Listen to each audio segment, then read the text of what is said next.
नमस्कार, मैं श्वेता और आप देख रहे हैं खबर मिला। क्या देश की राजनीति का स्तर लगातार गिरते जा रहा है? क्या आप सियासत में नैतिकता और मर्यादा की जगह गाली गलौज और अपमान ने ले ली है? मामला 27 अगस्त 2025 का है, जब बिहार के दरभंगा में कांग्रेस और राजद के मंच से एक शख्स ने प्रधानमंत्री नरेंद्र मोदी को भद्दी गालियां दी। जब यह वीडियो वायरल हुआ तो कुछ कांग्रेस नेताओं ने सोशल मीडिया पर दावा किया कि वह शख्स कांग्रेस का नहीं है बल्कि बीजेपी का है, लेकिन बाद में साबित हुआ कि वह कांग्रेस से ही जुड़ा था। विदेश यात्रा से लौटने के बाद पीएम मोदी ने इस पर अपनी प्रतिक्रिया दी। आइए पूरी रिपोर्ट देखते हैं। यह घटना 27 अगस्त 2025 को दोपहर करीब 3:30 से बिहार के दरभंगा के सिमरी थाना क्षेत्र के बिठौली चौक पर हुई। कांग्रेस और राजद की वोटर अधिकारी यात्रा के मंच से एक शख्स मोहम्मद रिवजी उर्फ राजा ने प्रधानमंत्री नरेंद्र मोदी और उनकी स्वर्गीय माता हीराबेन के खिलाफ अभद्र और अपमानजनक गालियां दी। वायरल वीडियो में साफ दिखता है कि मंच पर कांग्रेस के झंडे लहर रहे हैं और राहुल गांधी, प्रियंका गांधी वाड्रा और राजद नेता तेजस्वी यादव के पोस्टर लगे थे। हालांकि उस समय ये बड़े नेता मंच पर मौजूद नहीं थे, क्योंकि वो मुजफ्फरपुर के लिए रवाना हो चुके थे। वीडियो के वायरल होने के बाद देश भर में सियासी बवाल मच गया। दरभंगा पुलिस ने त्वरित कार्रवाई करते हुए मोहम्मद रिवजी उर्फ राजा, जो सिंगवारा थाना क्षेत्र के भोपुरा गांव का निवासी है, को गिरफ्तार कर लिया। सिमरी थाने में कांड संख्या 243/25 के तहत प्राथमिकी दर्ज की गई और मुख्य न्यायिक दंडाधिकारी ने रिवजी को 14 दिन की न्यायिक हिरासत में भेज दिया। कांग्रेस और ईडी गठबंधन के कुछ वरिष्ठ नेताओं ने दावा किया कि गालीबाज रिवजी बीजेपी का आदमी है, जिसे यात्रा को बदनाम करने के लिए भेजा गया था। लेकिन पुलिस जांच ने साफ कर दिया कि रिवजी स्थानीय युवा कांग्रेस नेता मोहम्मद नौशाद के साथ जुड़ा था, जिन्होंने यह मंच आयोजित किया था। इस खुलासे ने कांग्रेस को बैकफुट पर ला दिया। केंद्रीय मंत्री अमित शाह ने कड़े शब्दों में निंदा की और कहा, बिहार के दरभंगा में माननीय प्रधानमंत्री श्री नरेंद्र मोदी जी और उनकी स्वर्गीय माता जी के लिए कांग्रेस और आरजेडी के मंच से जिस प्रकार गालियों से भरी अभद्र भाषा का प्रयोग किया गया है, वह न केवल निंदनीय है बल्कि हमारे लोकतंत्र को भी कलंकित करने वाला है।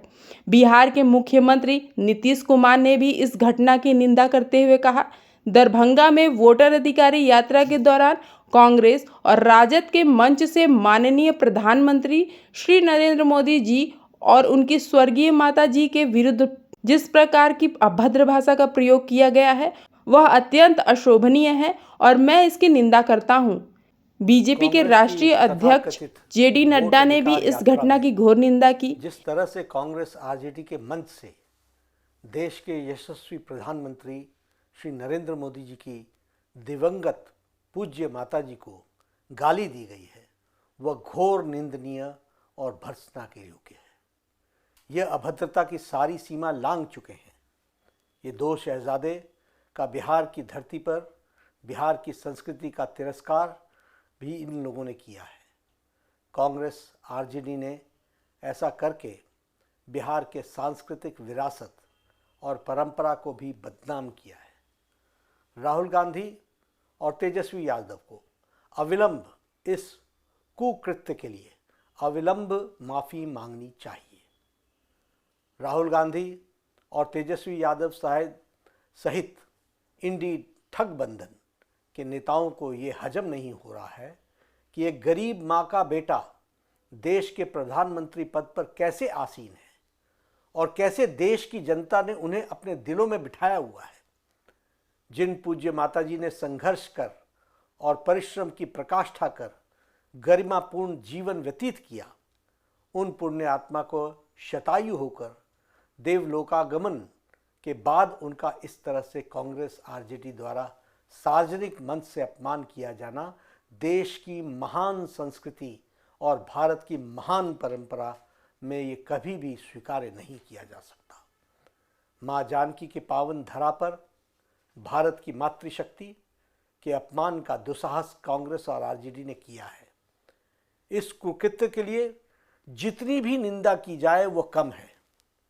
राहुल गांधी और तेजस्वी यादव की तू तड़ाक की भाषा ने राजनीतिक मर्यादा की सीमा को तार तार करके रख दिया है। इन दोनों ने जिस तरह के राजनीतिक भाषणों में भाषाई गरिमा को तिलांजलि देकर अभद्र शब्दों का प्रयोग करना शुरू किया है, इसको देखकर इनकी पार्टी के कार्यकर्ताओं ने, नेताओं ने भी इस तरह की अभद्र शब्दावलियों का प्रयोग करना शुरू किया है। कांग्रेस आरजेडी द्वारा मातृशक्ति को गाली देने का संस्कार इन्हें राहुल गांधी और तेजस्वी यादव के भाषणों और उकसावे से ही मिला है।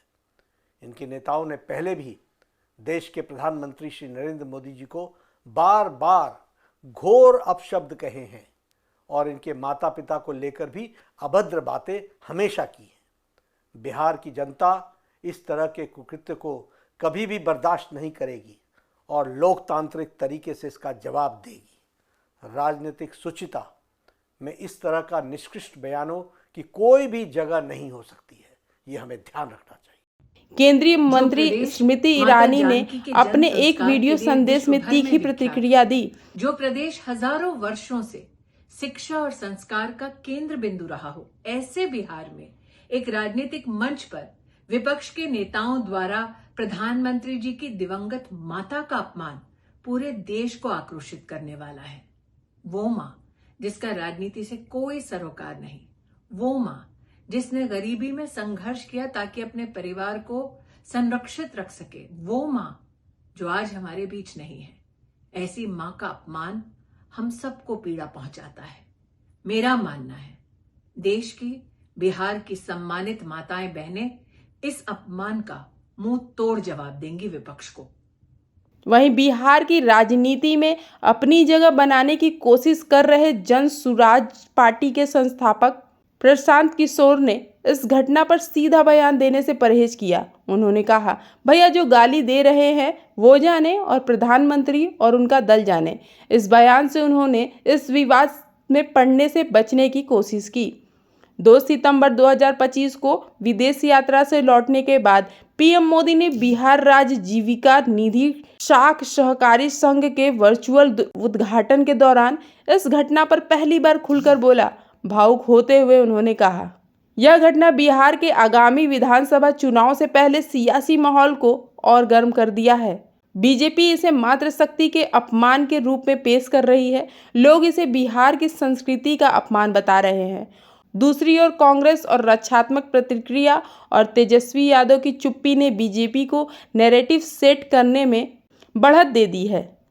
लेकिन सवाल वही है, क्या इस तरह की स्तरहीनता राजनीतिक संवाद के लिए उचित है? हमारे साथ बने रहें और खबर मिला को सब्सक्राइब करें। धन्यवाद।